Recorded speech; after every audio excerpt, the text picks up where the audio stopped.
Hello students, welcome back to our YouTube channel Padhai with Badu भैया।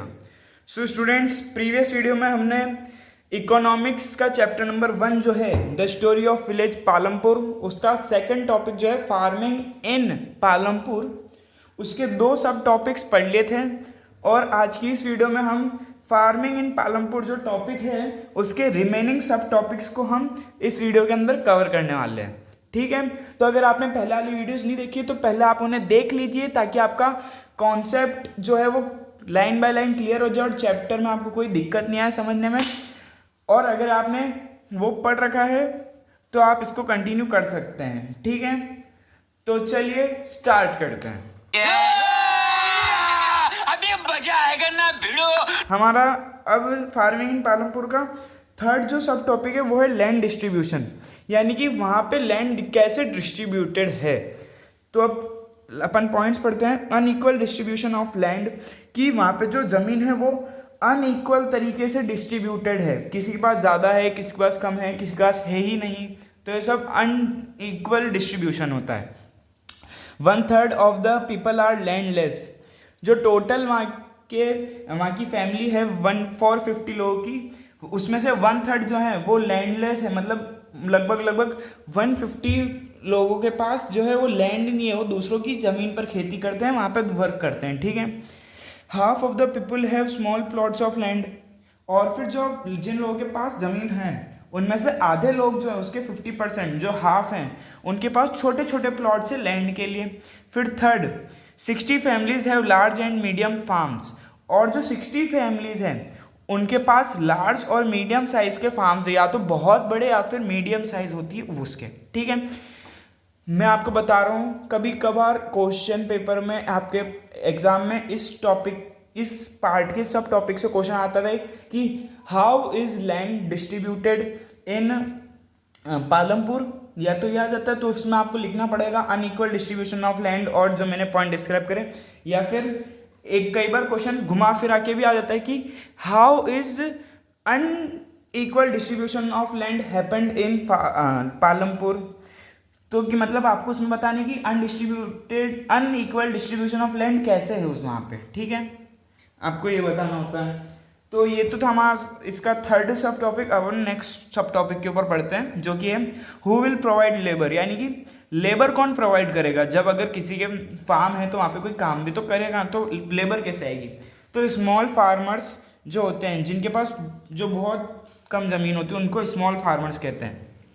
ठीक है, तो उनका क्या होता है, cultivate their own land and work as a labour, मतलब वो उनकी ज़मीन छोटी सी होती है तो पहले खुद की ज़मीन पे काम कर लेते हैं, फिर दूसरों के वहाँ पे काम करने चले जाते हैं। ठीक है, तो फिर मीडियम फार्मर्स और लार्ज फार्मर्स क्या करते हैं, हायर लेबरर्स, यानी कि जो मीडियम फार्मर्स और लार्ज फार्मर्स होते हैं वो लेबर को हायर करते हैं। स्मॉल फार्मर्स तो हो गए लेबर, और लार्ज और मीडियम फार्मर्स हो गए लेबर को हायर करने वाले। ठीक है, तब लेबर हायर करी तो क्या करवाते हैं उनसे, तो इनके पास क्या बड़े खेत होते हैं, बड़े फार्म्स होते हैं, तो इनको काम खुद के काम से ही फुर्सत नहीं मिलती इनको। तो ये जो स्मॉल फार्मर्स होते हैं उनको अपने फार्म पर एज ए लेबर रख लेते हैं, फिर इनको जो काम करने के बदले पैसे दे देते, कैश दे देते हैं, varied duration of employment. But जब लेबर यूज़ होती है तो फिक्स नहीं होता है कि आपको पूरे साल वर्क मिलेगा नहीं मिलेगा, क्योंकि स्टार्टिंग के जब कोई सा आप क्रॉप उगाते हो तो अब स्टार्टिंग के टाइम पे काम रहता है, जब फसल बोनी होती है, प्लगिंग होती है, सोइंग होती है, वो सब। और जो लास्ट वाला टाइम होता है एंडिंग का, जब फसल को हार्वेस्ट करना होता है अपन को, और उसको थ्रेशिंग और हार्वेस्टिंग वाला जो काम होता है, तब इन 2 टाइम पे मेजरली एम्प्लॉयमेंट ज़्यादा रहती है लेबर्स की। और जो बीच का टाइम होता है तब इतना वर्क नहीं रहता, तो कई बार उस टाइम पे लेबर्स को हटा भी देते हैं और लेस वेजेस, और जब इनको पैसे मिलते हैं जो इन काम के बदले जो चीज़ मिलती है वो भी कम अमाउंट में मिलती है, कम पैसे मिलते हैं इनको। ठीक है, तो ये थे अपने 2 सब टॉपिक। अब अपन अपने नेक्स्ट सब टॉपिक के ऊपर बढ़ते हैं। हमारा नेक्स्ट सब टॉपिक है कैपिटल फॉर फार्मिंग, यानी कि फार्मिंग करने के लिए पैसे तो चाहिए, वो कहाँ से आएंगे। तो small farmers and landless farmers, वो लोग जो छोटे किसान हैं जिनके पास छोटी ज़मीन और खुद की ज़मीन पे काम करते हैं, या फिर लैंडलेस लेबर्स, या फिर जिनके पास ज़मीन नहीं है, वो जो दूसरों के वहाँ पे काम करते हैं, तो वो पैसे कैसे इकट्ठा करते हैं? तो borrow money from money lenders and traders. तो जो मनी लेंडर्स होते हैं, यानी जो जिनके पास गांव में पैसा बहुत होता है, जो दान मतलब जो लोन प्रोवाइड कराते हैं इनको गांव में ही, तो ये स्मॉल फार्मर्स और लैंडलेस लेबर जो होते हैं, ये मनी लेंडर्स और ट्रेडर्स से पैसे ले लेते हैं फार्मिंग स्टार्ट करने के लिए, ठीक है। High rate of interest, but जब मनी लेंडर्स और ट्रेडर्स इनको पैसे देते हैं तो उनका जो रिटर्न होता है, जिसे इंटरेस्ट भी पे करना पड़ता है आपको, तो उसमें जो रेट ऑफ इंटरेस्ट होती है बहुत हाई रखते हैं, ठीक है।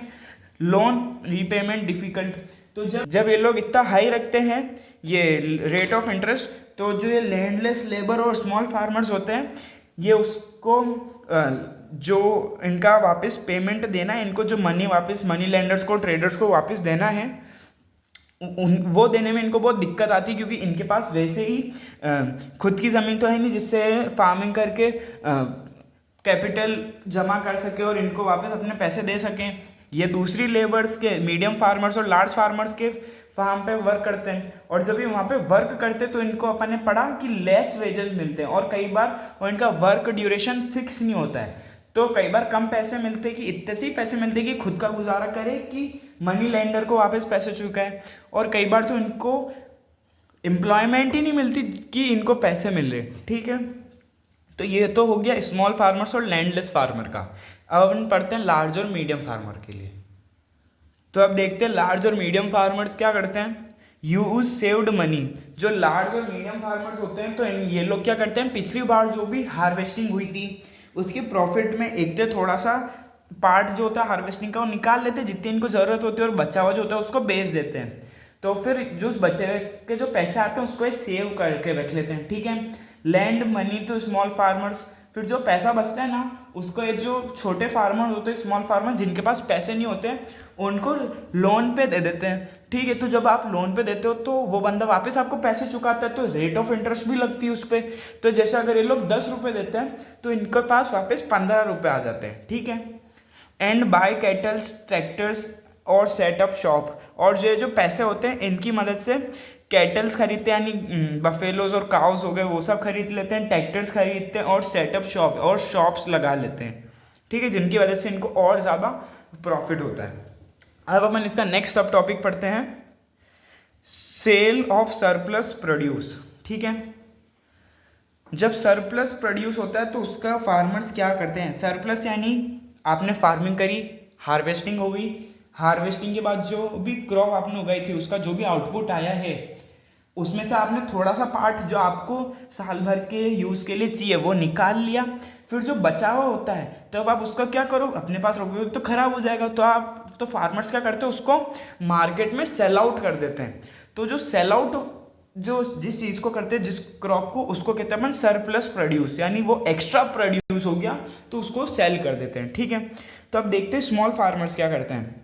Small farmers use substantial share for family needs, मतलब स्मॉल फार्मर्स के तो जो फार्म है वो भी छोटे हैं, तो वो इतना ही प्रोड्यूस हो पाता है जिसको वो पूरे साल भर यूज़ कर ले, उनके पास सरप्लस प्रोड्यूस ही नहीं होता। अब जब सरप्लस प्रोड्यूस होगा ही नहीं तो आप मार्केट में सेल किस चीज़ को करोगे, ठीक है। और दूसरे जो लार्ज और मीडियम फार्मर्स होते हैं वो सेल इन मार्केट। अब लार्ज और मीडियम फार्मर्स का अपन ने पढ़ा, इनके पास बहुत बड़ी ज़मीन होती है तो इनको दूसरे लोग भी चाहिए होते हैं काम करने के लिए, तो जब दूसरे लोग भी हेल्प करते हैं तो इनके क्या बहुत ज़्यादा प्रोड्यूस हो जाता है, तो उसमें से थोड़ा सा अपने निकाल लेते हैं जो इनको यूज़ करना होता है पूरे साल भर, और फिर उसके अलावा जो बचा हुआ होता है सरप्लस उसको ये लोग मार्केट में सेल आउट कर देते हैं ताकि इनको उससे जो भी प्रॉफिट होगा उसको अपने पास रख लेते हैं, ठीक है। तो स्टूडेंट्स ये था हमारे क्लास 9th इकोनॉमिक्स का chapter number 1 the story of village Palampur का जो सेकंड टॉपिक है फार्मिंग इन पालमपुर, उसके हमने सारे जो सब टॉपिक्स है वो इसमें कंप्लीट कर लिए हैं। अब नेक्स्ट वीडियो जो होगी उसमें हम इसका पार्ट 4 यानी कि जो लास्ट टॉपिक इस चैप्टर का नॉन फार्मिंग एक्टिविटीज़ जो है उसको कंप्लीट करने वाले हैं। तो फ्रेंड्स अगर आपको ये वीडियो अच्छी लगी हो तो वीडियो को लाइक करना, चैनल को सब्सक्राइब करना और इस वीडियो को आप अपने उन सारे क्लासमेट्स के साथ शेयर करना जिनको लगता है कि एसएसटी बहुत ही ज़्यादा टफ सब्जेक्ट है और इसको पढ़ने में बहुत ही ज़्यादा उनको डिफ़िकल्टी आती है, ठीक है। और मैं आपसे प्रॉमिस करता हूँ कि मैं पूरे ईयर एसएसटी क्लास 9th के सारे चैप्टर्स को ऐसे ही मेरे हैंड रिटन सिंपल नोट्स के साथ विथ डिटेल्ड एक्सप्लेनेशन आपको देता रहूँगा, ठीक है। तो तब तक के लिए see you, ta-ta, bye bye and पढ़ते रहो और फोड़ते रहो।